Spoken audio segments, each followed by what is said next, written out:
میرے پیارے آقا صلی اللہ تعالی علیہ وسلم کے پیارے دیوانوں، حج کا مہینہ چل رہا ہے اور ساتھ ہی ساتھ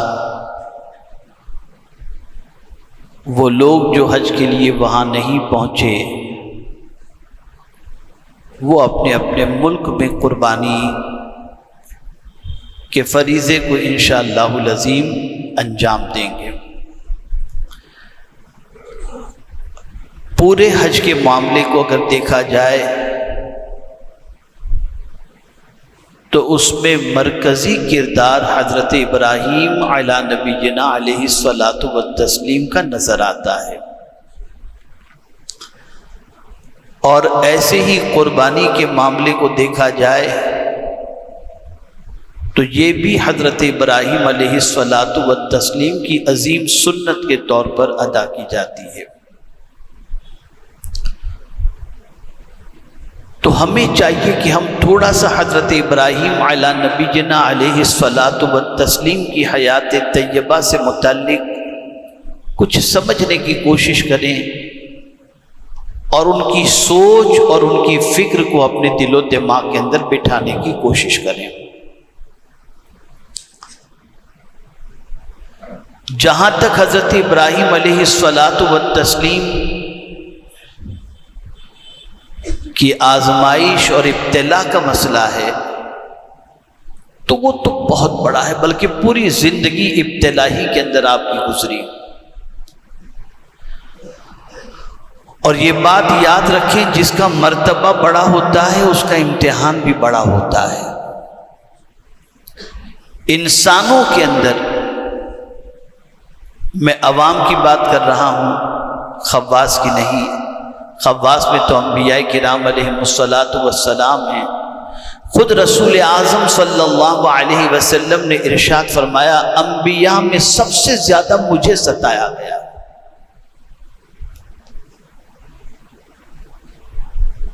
میرے بعد دیگر انبیاء، یعنی پہلے ان کو بھی ستایا گیا، لیکن سب سے زیادہ حضور کو ستایا گیا۔ اور پھر حضور صلی اللہ علیہ وسلم نے ارشاد فرمایا، جو بھی اس راستے پر چلے گا اسے ستایا جائے گا۔ دین کے راستے پر چلنا اور سیدھے راستے پر چلنا یہ آسان کام نہیں ہے، اس میں امتحان ہوتا ہے۔ اسی کو قرآن مقدس میں اللہ عز و جل نے ارشاد فرمایا، احسب الناس ان یترکوا ان یقولوا آمنا وہم لا یفتنون، کیا لوگوں نے یہ گمان کر لیا کہ اتنا کہنے پر چھوڑ دیے جائیں گے کہ ہم ایمان لائے اور ان کا امتحان نہیں ہوگا؟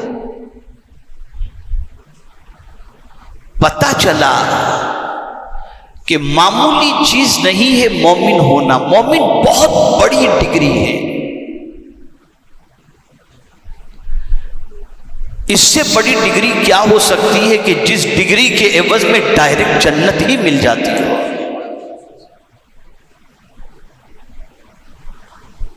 ہم نے اور آپ نے ایمان کو بہت ہلکا سمجھا ہے، سب سے وزنی چیز ایمان ہے۔ اور اگر کوئی بندہ پورا مومن ہو جائے، کامل مومن ہو جائے، تو پھر دنیا کی کوئی طاقت اسے شکست نہیں دے سکتی، پھر وہ غالب ہی رہے گا۔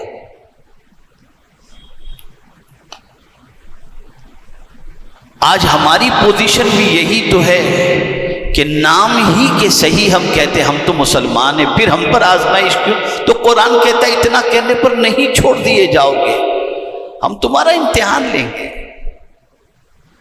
کہ تم اپنے آپ کو اتنا بڑا کہہ رہے ہو کہ ہم مسلمان ہیں، ہم مومن ہیں، تو اتنا کہنے پر تمہیں چھوڑ نہیں دیا جائے گا، ہم تمہیں آزمائیں گے کہ ذرا دیکھیں تو صحیح کہ تم ایمان کے لیے کتنی قربانی دیتے ہو،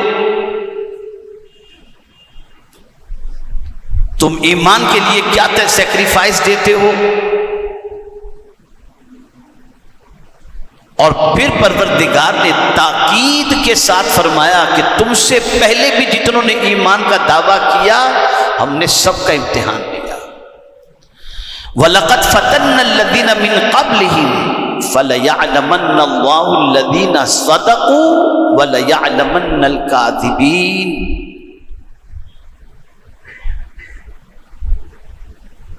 تاکہ اللہ لوگوں کو دکھا دے کہ سچا کون ہے اور جھوٹا کون ہے.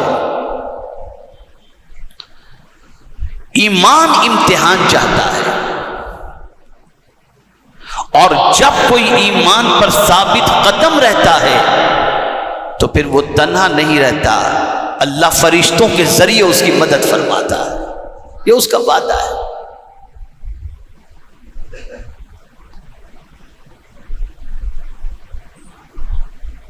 تو جہاں ایمان ہوگا وہاں امتحان ہوگا. ایمان کے ساتھ امتحان لگا ہوا ہے.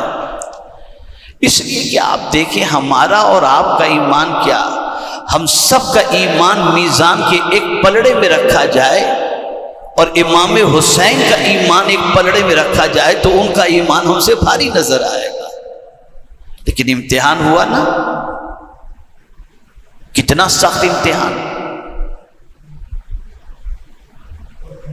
تو جتنے بھی انبیاء کرام علیہم الصلاۃ والتسلیم تشریف لائے ان سب کو امتحان کی وادیوں سے گزرنا پڑا، سب کو امتحان کی وادیوں سے. اور جو جتنا زیادہ دیندار ہوگا اس کا امتحان اتنا ہی سخت ہوگا کہ دیکھیں یہ اپنے راستے پر قائم رہتا ہے یا ہٹ جاتا ہے. اس کو ذہن میں رکھیے گا. تو اگر نماز پڑھنے کے بعد، روزہ رکھنے کے بعد، حج کرنے کے بعد، داڑھی رکھنے کے بعد، شریعت پر چلنے کے بعد اگر امتحان ہو اور آپ پریشانی میں ہو تو گھبرانا نہیں، یہ سمجھ لینا کہ اللہ امتحان لے رہا ہے کہ مجھے چھوڑ کر کہیں اور تو نہیں جا رہا ہے. جیسا کہ کچھ لوگ چھوڑ دیتے ہیں، نماز بھی چھوڑ دی، دوسرے کام بھی چھوڑ دیے، جب کہتے ہیں کہ یہ راستے پر رہ کر اتنا امتحان ہے تو کیا کریں گے. ایک واقعہ عرض کرتا ہوں. پہلے کے زمانے میں پیر بھی ایسے تھے اور مرید بھی ایسے تھے. بڑے پہنچے ہوئے مرید ہوتے تھے اور پیر بھی بڑے پہنچے ہوئے ہوا کرتے تھے. تو ایک پیر صاحب اپنے مرید کے ساتھ جا رہے تھے، ایک دریا کے کنارے پر پہنچے. پیر صاحب نے مصلی بچھایا، دعا کے لیے ہاتھ اٹھا دیا، یا اللہ یا اللہ یا رب یا رب یا رب، اس طرح سے پکار رہے. غیب سے آواز آتی ہے، تیری دعا میں قبول نہیں کرتا. اب جو مرید تھا نا اس نے بھی سن لیا کہ غیب سے آوازیں، پہنچے ہوئے مرید ہوتے تھے نا. اب تو پیری مریدی کا مقصد بھی جدا ہے. ایسا پیر ڈھونڈو جو مالدار بنا دے، جس کے تعویذ سے سیدھا ایک دم بالکل کڑکا پتی میں سے کروڑ پتی بن جائے. اور ڈھونڈتے ہیں بالکل، اسی لیے جاتے بھی ہیں. کوئی اس لیے پیر بناتا نہیں کہ خدا تک پہنچا دے، بس ہر آدمی پیر اس لیے بناتا ہے الا ماشاء اللہ کہ مالدار بنا دے، میرا یہ پرابلم سالو ہو جائے بس. پہلے کے لوگ مرید بھی اس لیے بنتے تھے اور پیر بھی اس لیے تھے جو خدا سے ملا دے. یہ جملہ یاد رکھیے گا، سچا پیر وہ ہے جو مرید کی جیب پر نہیں مرید کے دل پر نظر رکھتا ہو. اس کو ذہن میں رکھیے گا. خیر، تو مرید نے بھی سن لیا کہ اللہ نے فرمایا کہ تیری دعا کیا قبول کروں، تیری دعا میں قبول نہیں کرتا. اب مرید نے سننے کے بعد پیر صاحب کو کہا، حضرت کیا فائدہ دعا مانگ کر، جب اللہ قبول ہی نہیں کرتا تو دعا مانگ کے کیا فائدہ. اب جواب سنیے پیر صاحب کا. پیر صاحب نے فرمایا، اس کے علاوہ بھی کوئی خدا ہو تو مجھے بتا، اس سے مانگو. اس نے کہا نہیں، خدا تو ایک ہی. کہا پھر وہ کیا کہتا ہے مجھے اس کی فکر نہیں ہے. اس نے مجھے کہا مجھ سے مانگو، میں تو اس سے مانگتا رہوں گا. اللہ کو یہ جواب اتنا پسند آیا کہ آواز آتی ہے، میرے بندے تو جس کے لیے دعا کرے گا میں تیری دعا کو قبول کروں گا. یہ ہے ثابت قدمی، یہ ہے استقامت. تو حضرت ابراہیم علیہ السلام کا بہت سخت امتحان ہوا. سورہ صافات کی وہ ابتدائی آیتیں جس کی میں نے تلاوت کی، اس سے پہلے کا پورا منظر اس کے اندر موجود ہے کہ آگ میں ڈالا جانا، یہ ساری چیزیں. لیکن ایک سب سے بڑا امتحان یہ ہوا کہ آپ کو آپ کے وطن کے اندر عبادت کرنے نہیں دی جا رہی تھی، عبادت سے روکا گیا. کہ نہیں تم عبادت نہیں کرو. تب انہوں نے اللہ کی بارگاہ میں عرض کیا اور انہوں نے کہا انی ذاہب الی ربی سیہدین، میں اپنے رب کی طرف جانے والا ہوں، ان قریب وہ مجھے راستہ دکھائے گا. یہاں ایک مسئلہ مفسرین بیان کرتے ہیں کہ اگر کسی زمین پر تم کو عبادت سے روکا جاتا ہو اور عبادت کرنا تمہارے لیے دشوار ہو جائے تو ایسی سچویشن میں اس جگہ کو چھوڑ دینا، یہ بھی حضرت ابراہیم کی سنت مبارکہ ہے.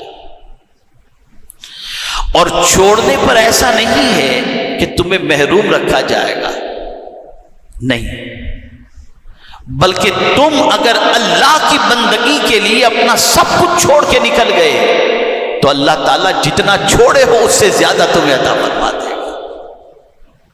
لیکن چھوڑنا صرف اس لیے ہو کہ تمہیں بندگی سے روکا جا رہا ہو، تم کھل کر اللہ کی بندگی نہیں کر سکتے، تو ایسی سچویشن میں تم وطن چھوڑ سکتے ہو، علاقہ چھوڑ سکتے ہو. اور سب سے پہلے ہجرت کرنے والے حضرت ابراہیم علیہ السلام.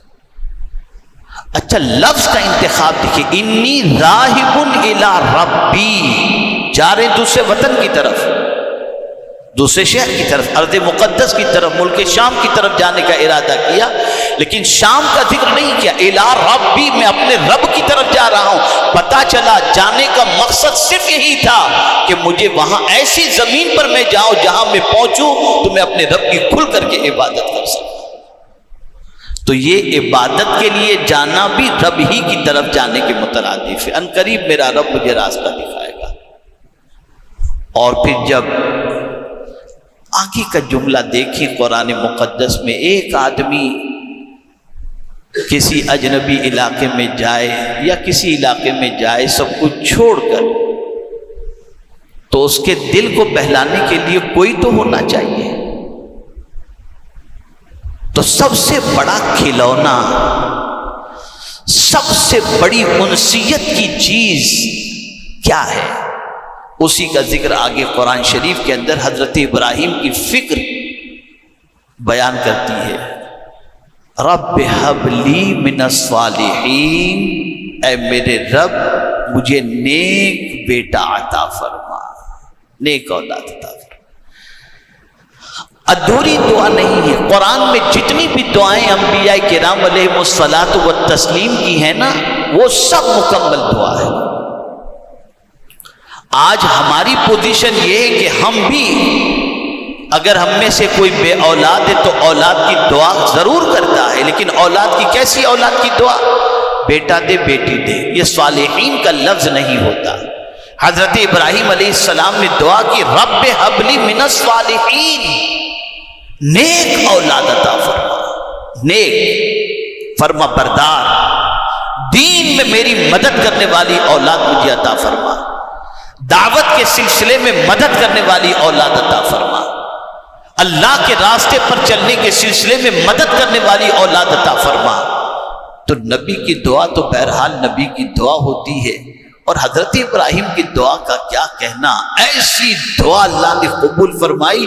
ادھر دعا کی، ادھر ندا آتی ہے فبشرناہ بغلام حلیم، ہم تم کو ایک بردبار اور سمجھدار بیٹے کی خوشخبری سناتے ہیں. فوراً جواب آ گیا. یہاں یہ بات ذہن میں رکھنی چاہیے، چونکہ یہ میں آج تمہیدی گفتگو کر رہا ہوں. آگے انشاءاللہ قربانی سے متعلق جس بیٹے کی آپ نے قربانی کی، اس بیٹے کے حوالے سے انشاءاللہ قربانی کا معاملہ آپ کو آئندہ جمعہ زندگی رہی تو انشاءاللہ میں بتاؤں گا. تو نیک اولاد کی دعا، ہر اولاد آنکھوں کی ٹھنڈک نہیں ہوتی، ماتھے پہ کلنگ بھی ہوتی ہے اور دل کا جو ہے دل کی دھڑکن بھی تیز کرنے والی ہوتی ہے. اسی لیے جب کبھی اولاد کے لیے دعا کریں تو رب ہب لی من الصالحین دعا کریں کہ اے اللہ مجھے نیک اولاد عطا فرما. یہاں ایک بات سمجھ میں آئی کہ اللہ عز و جل کی بارگاہ کے اندر کسی چیز کی کمی نہیں. حضرت ابراہیم علیہ الصلوۃ والتسلیم نے جب دعا کی تھی تو عمر زیادہ تھی، اور آپ کے یہاں حضرت اسماعیل کی ولادت ہوئی تو آپ کی اہلیہ کی عمر بھی زیادہ تھی، 80 کے قریب کم و بیش تھی، اور آپ بھی ضعیف ہو چکے تھے، لیکن دعا کی آپ نے، نیک اولاد کی دعا کی۔ یہاں جو چیز سمجھنے کے لائق ہے وہ یہ ہے، اللہ کے لیے کوئی چیز بھی امپاسبل نہیں ہے۔ تم خود کو نہ دیکھو، خدا کو دیکھو، وہ کتنی قوت والا ہے، اس کے لیے کوئی چیز امپاسبل نہیں ہے۔ اور یہ جو آج آدمی لڑکھڑا جاتا ہے بعض چیزوں کے اندر اور مایوس ہو جاتا ہے، اس کی وجہ یہ کہ وہ اللہ کی قدرت کو نہیں جانتا۔ اس کی قدرت بہت عظیم ہے، اور نہ جاننے کی وجہ یہ کہ اپنے رب کی شان نہیں جانتا، اس کا مقام نہیں جانتا۔ اور مقام تو آپ اور ہم کیا سمجھ سکیں گے اور جان سکیں گے، لیکن وہ کتنا عظیم قدرت والا ہے، اس کو سمجھنا ہو تو سمجھو۔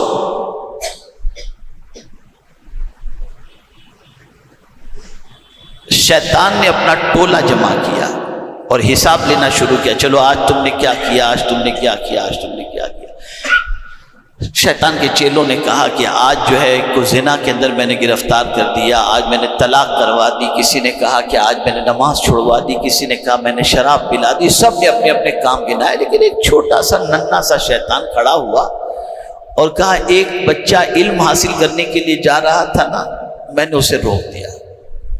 شیطان اپنے تخت سے اترا اور اسے گلے لگا دیا، کہا تو نے بہت اچھا کام کیا۔ تو سارے چیلوں کو حیرت ہوئی کہ ہم نے بڑے بڑے گناہ میں لوگوں کو گرفتار کر دیا، ہمیں ہمارے جو ہے وہ سردار اتر کر کے گلے نہیں لگایا، اور یہ بچے نے علم حاصل کرنے کے لیے جانے والے کو روک دیا تو اس کو اتر کے گلے لگایا۔ پوچھا کہ اس کی وجہ کیا ہے؟ تو ابلیس نے کہا دیکھو میں تم کو اس کی وجہ بتاتا ہوں۔ فجر کی نماز کا وقت تھا، ایک بندہ نماز کے لیے جا رہا تھا، عبادت گزار ضرور تھا لیکن جاہل تھا، پڑھا لکھا نہیں تھا، عالم نہیں تھا، نماز کے لیے جا رہا تھا۔ ابلیس نے اسے روکا، کب ایک مسئلہ ذرا جواب دے دے۔ اب وہ عبادت گزار اپنے آپ کو کم تو نہیں سمجھتا نا، اب پوچھ لیا کسی نے، ابلیس نے پوچھ لیا کہ ذرا یہ بتاؤ یہ سوئی جو ہے نا، یہ سوئی کے سوراخ کے اندر سے اگر اللہ اونٹ کو نکالنا چاہے تو نکال سکتا ہے؟ سوئی کے سوراخ کے اندر سے۔ اب وہ عبادت گزار تھا، عالم تو تھا نہیں، کہا کیا پاگل جیسی بات کرتا ہے، اتنے سے سوراخ سے تھوڑی اونٹ نکل سکتا ہے۔ شیطان نے کہا جاؤ جاؤ تمہاری جماعت چلی جائے گی، جلدی سے جاؤ۔ پھر اپنے چیلوں کو کہا میں نے اس کا ایمان ختم کر دیا، میں نے اس کا ایمان ختم کر دیا۔ پھر ایک مولانا صاحب جا رہے تھے، عالم صاحب نماز کے لیے پکڑا ہوں، حضرت ایک مسئلہ، کہا کیا؟ کہ یہ سوئی کے سوراخ کے اندر سے کیا اونٹ گزر سکتا ہے، اللہ گزار سکتا ہے؟ مولانا نے اسے دیکھا اور فرمایا ارے اونٹ تو کیا، اگر ساتوں زمین و آسمان کو اللہ نکالنا چاہے تو نکال سکتا ہے۔ جیسے ہی انہوں نے یہ کہا شیطان پلٹا اور پلٹ کر اپنے چیلوں سے کہا یہ ہے علم، یہ علم حاصل کرنے والا آگے چل کر خود بھی بچتا ہے اور لوگوں کو بھی بچاتا ہے۔ ہمارے یہاں تو عالم کا مقام ہے ہی کم، باباؤں کا مقام ہے، اللہ ماشاء اللہ۔ سب سے زیادہ ناقدری اگر ہمارے معاشرے میں کسی کی جاتی ہے تو وہ صاحب علم، اور یہی وجہ ہے کہ علم اٹھتا جا رہا ہے، اچھے اچھے علماء اس دنیا سے جا رہے ہیں۔ یہ علم ہے جو آپ کے ایمان کی بھی حفاظت، آپ کے عقیدے کی بھی حفاظت، آپ کی عبادت کے طریقے آپ کو بتا کر آپ کی ساری چیزوں کو درست کرواتا ہے۔